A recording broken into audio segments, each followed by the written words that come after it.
Hi, my name is Amy Hawes, and I manage the WealthWorks Northwest program for rural development initiatives. Hi, I'm Mallory Rahe, Extension Community Economist at Oregon State University. We're excited to present this 4-part video series called WealthWorks in Action. We adapted the material for these videos from community-based workshops. We hope they're a resource for anyone, but these videos have been designed for people who have a basic understanding of WealthWorks and are looking to apply this approach in their communities. Okay, let's get started. The 4 videos in this series include Introduction to WealthWorks, Selecting a Sector and Defining a Market Opportunity, Mapping and Analyzing a Value Chain, and Analyzing Market Demand. These videos explore topics that are interrelated, and we recommend that viewers watch them in the order presented here. For more detailed information about the overall WealthWorks approach, please see the wealthworks.org website. Welcome! This video provides an introduction to the 3 guiding goals and major components of implementing a rural wealth creation approach to local economic development, known as WealthWorks. If you are already familiar with WealthWorks, we hope this is a useful refresher. If you are discovering the approach for the first time, we are eager to introduce you to ideas that we hope will help you improve your rural economy. WealthWorks is an approach to local economic and community development that is guided by these 3 goals. This approach is not a series of steps that will guarantee better social and economic outcomes for your community, but it provides intentionality and organizing concepts to help guide communities as they seek to use limited resources effectively. We hope this video helps you understand these goals and guiding concepts so that you can integrate them into your existing work and use this as a planning tool for identifying, selecting, and navigating future projects. These goals prioritize building multiple forms of wealth that create household and community benefit, increasing local ownership and control of assets so that wealth stays in the region, and targeting interventions that both utilize and build the knowledge, talent, and ability of the entire community. We will now explore these goals in depth. The 3 goals are embodied in the mission of WealthWorks: to improve the livelihoods of people and communities by building wealth through market interactions that are owned, controlled, and reinvested locally. Let's talk about what building wealth means. This systems thinking approach defines a community's assets broadly as 8 forms of wealth, or capital. These forms of wealth, assets, or capitals include traditional money or financial capital and physical assets in a community, like buildings, roads, and broadband, which is built capital. But it also includes natural, social, political, and cultural capital, as well as intellectual and individual capital. Individual capital might include new skills, improved job benefits, or greater health. Cultural capital might include expansion of sectors important to regional identity. A full description of the 8 forms of wealth can be found in the resources at the end of this video. We have found this simple spider diagram is a useful tool to start a conversation about the wealth of a region. Community members rank their community, then compare and discuss their rankings. In our experience, rural communities often rank social and natural capital higher than other forms of capital, such as financial and built capital. The actual ranking is less useful than the conversation that occurs as community members discuss their perceptions of assets that the community can build on and areas where there has been a decline in wealth that the community may wish to strengthen.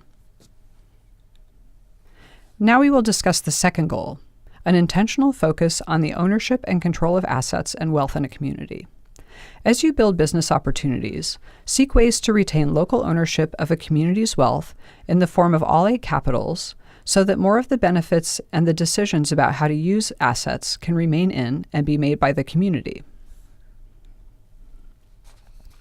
As a local community pursues economic opportunities, attention to who owns and controls resources can ensure better overall community outcomes. Investing in capitals that are locally owned is more likely to lead to reinvestment and positive spillovers, incomes, knowledge, experience, being retained in the community. Careful attention to opportunities to support the expansion and creation of locally owned and locally embedded businesses may reveal previously overlooked opportunities. There are many ways to support local ownership. For example, a cooperative of rhubarb farmers in Oregon is able to share marketing, packaging, branding, and other costs among its members. Cooperatives are not the only path to encouraging local ownership. There are many creative ways to jointly finance, manage, and grow business opportunities.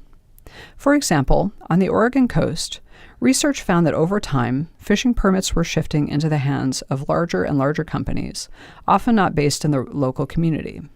A regional group is now in the process of opening a permit bank that can help keep these permits in the area and make them available to small fishing businesses, thereby maintaining local control of assets and providing access for fishermen who cannot otherwise afford permits.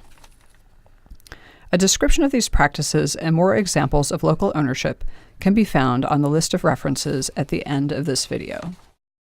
Finally, as we build upon the assets in a community and find creative local ownership models, we are also intentionally looking to improve the lives of people struggling to engage in the economy.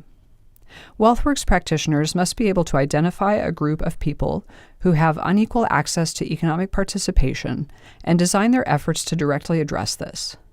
When the whole work is motivated by this goal of enabling people to move out of poverty, it is critical to include low-income workers and landowners in these efforts. This work can have lasting, lifelong change, allowing people to earn and save more, have improved skills to qualify for higher-paying jobs and to build their careers, to build assets so they are more resilient, and to have better future prospects so they can give back their time and talents to the rest of the community. When thinking about how to improve access to the economy, go beyond thinking about making people the beneficiaries of some of the products of your initiative.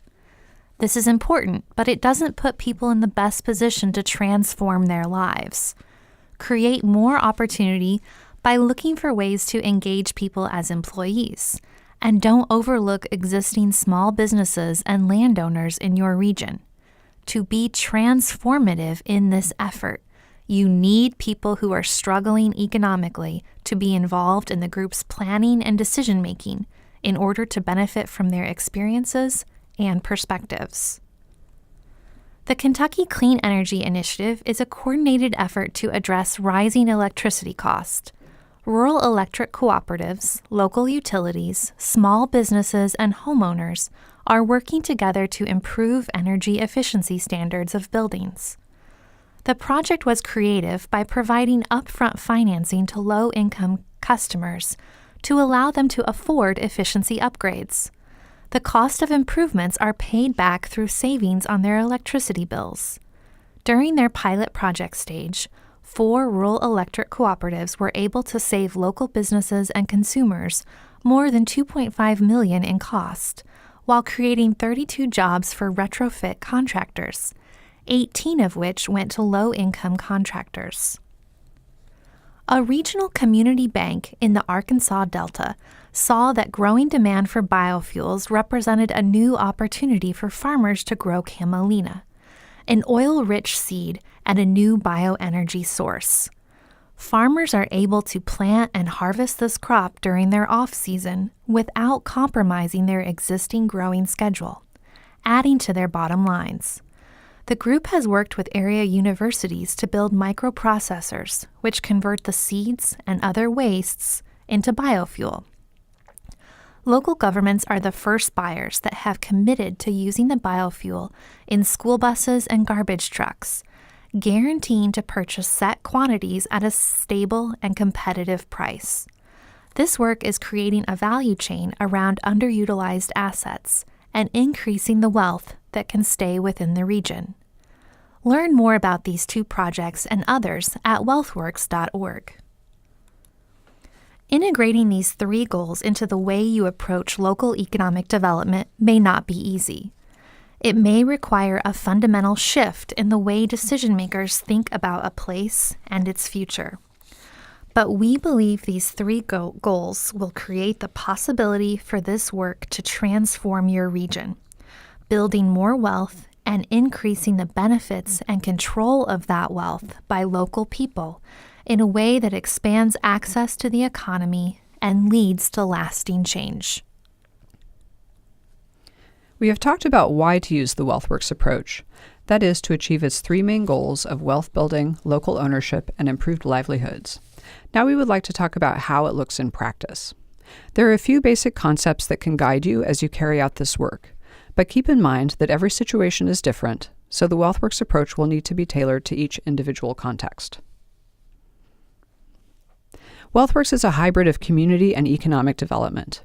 It uses an asset-based approach that is rooted in local people and communities, and it aims to build wealth broadly and equitably. This is its community focus. It uses a market development approach that leverages economic opportunities to build long-lasting, sustainable wealth. This is its economic development side. The way that WealthWorks approach leverages economic opportunities is through developing a region's assets to meet an identified market demand. For example, there is an increasing tourism market for authentic farm and ranch experiences. This demand is giving small agricultural businesses in Oregon an opportunity to market farm visits and ranch stays that can diversify their incomes and draw in local, regional, and even international tourists. A market opportunity that focuses on regional strengths and assets creates potential for business growth, jobs, and new businesses in the region. It is not about trying to create a biotech sector out of thin air. Instead, it is about building on what is already in the region. For more information on how to identify a market opportunity, please see our other video in this series, Selecting a Sector and Defining a Market Opportunity. To create such opportunities, WealthWorks engages a wide group of stakeholders to develop the linkages between local assets and markets, and this is where the concept of a value chain comes in. A WealthWorks value chain is focused on the set of steps to get a product from its original form to the customer, and to do so in a deliberate way that builds value for communities by expanding local ownership, equity, and building multiple forms of wealth. This shared set of goals and values the group is trying to support will guide their efforts to identify market demand, select partners, and develop market opportunities. Stakeholders then act in a coordinated way to access and engage in the market system in a way that contributes to the shared goals. The coordinator role is a distinguishing feature of WealthWorks. This person or organization holds the big picture and serves as the backbone of a WealthWorks value chain, weaving together the efforts of everyone involved. For more information about value chains, see our video, Mapping and Analyzing a Value Chain. Another concept to keep in mind is the idea of tapping into interest. In order for people to be motivated to engage and take ownership of a process, you need to keep their interest in mind. WealthWorks thinks about interest in three different but connected ways. First is individual interest. What's in it for me? This is the strongest energy motivator and really critical to pay attention to as you are first engaging businesses and entrepreneurs. Then there is shared interest. What's in it for us? This is sparked when two or more value chain players recognize a win-win action that will benefit them both. Finally, there is common interest. What's in it for everyone? This includes benefits that flow from the value chain to the broader community, both in the region and beyond. A key role of the value chain coordinator is to keep an eye on common interest and to guide a process that will help to achieve the three goals of wealth building, local ownership, and equitable livelihoods. The success of this approach relies on engaging a wide and diverse range of stakeholders in a way where individual or shared interests can align with the common interest. Most importantly, you want to be sure to engage your target group, those you want to benefit from this work, and particularly those struggling to engage in the economy. This broad approach to stakeholder engagement has multiple benefits. It builds local buy-in and ownership of the process. It facilitates finding solutions that work for many people and businesses. It taps into local capital so that the social, political, individual, and intellectual capital of the region can be leveraged to make positive change. And it fosters innovation and problem solving, because engaging a wide range of people often results in creative solutions that come from unexpected places. A sustainable value chain is driven by market demand. That is, you need to ensure that the opportunity you choose to pursue responds to demand by customers who will purchase your product or services at a price that enables businesses in your community to have a satisfactory return on investment. For most value chains, this means identifying buyers early and building relationships with them so that you can then work with producers and other value chain businesses to be able to meet their needs. For more information about demand, see our other video, Analyzing Market Demand. We have now introduced some of the key concepts to consider while implementing this approach. WealthWorks is a hybrid of community and economic development. It links local assets to markets that may be local, regional, or global. It does so through the development of a value chain. Engagement relies on appealing to the interests of businesses and other participants, and the success of the value chain depends on identifying demand. Most importantly, these concepts are deployed in service of the three main goals of community wealth building: local ownership and improving livelihoods. We call this a systems approach because WealthWorks considers the economic system holistically. As you identify gaps and start to make changes in one part of the value chain, the system will shift and you will likely need to pay attention to another part of the value chain. For example, if you remove a barrier or increase the capacity of producers, production will likely increase and you may need to find new markets for a product. And then if you find new market outlets, you may need to scale up the infrastructure that delivers those products to markets. You may also find that your work begins to expand into related value chains. This example from the seafood sector on the coast of Oregon illustrates how this system approach can work. Work in this sector is linking fishermen to more selling options in order to increase the amount of fish they catch. However, with this increase in catch, more fish waste is produced. This fish waste has presented an economic opportunity for one company, which is turning fish and agricultural waste into a rich compost that it sells to the local farming community. This company is directly contributing to the natural capital of the region by reducing fish waste and also contributing to the quality of agricultural land. WealthWorks is aiming for such systems changes that result in long-term sustainable wealth building opportunities for communities.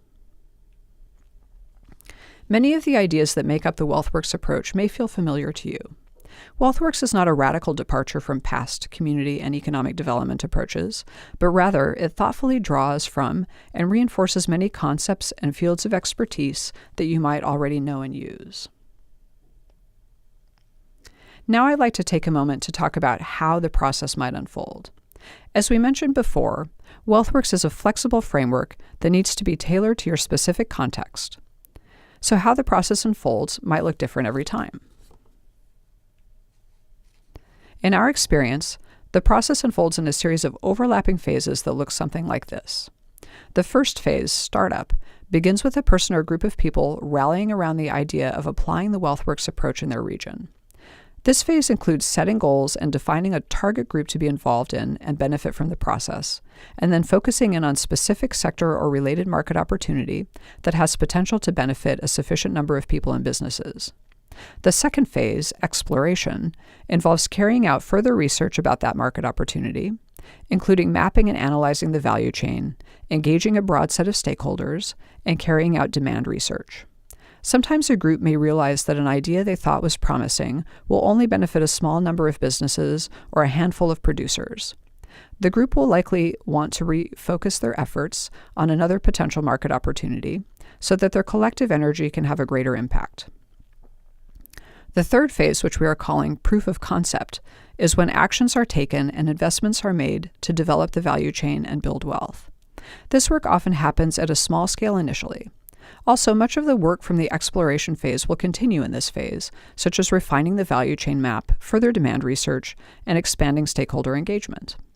The fourth phase, scaling up, builds on the successes of the third phase and widens the number of people involved in and benefiting from the work, and will likely also entail a broadening of the geographic scope or even expanding into new market opportunities. Keep in mind through all of this that WealthWorks is not a singular project. It is a long-term commitment of building sustainable wealth. It will change and evolve through time and may last many years. We want to emphasize that this process is iterative. You will need to keep revisiting the core activities of refining your goals, stakeholder engagement, market research and analysis, making investments, and measuring your impact. This process requires some experimentation. Sometimes we see groups get stuck, particularly when they feel they need a complete set of information before making a move. But economic systems are complex, so you will never have all of the information. Sometimes you just need to give something a try and see how it works, and then make adjustments as you go. The WealthWorks approach has many facets, and it is not a simple blueprint that can be applied to every situation. It will take some time and practice to become comfortable with it and learn how to tailor it to your region.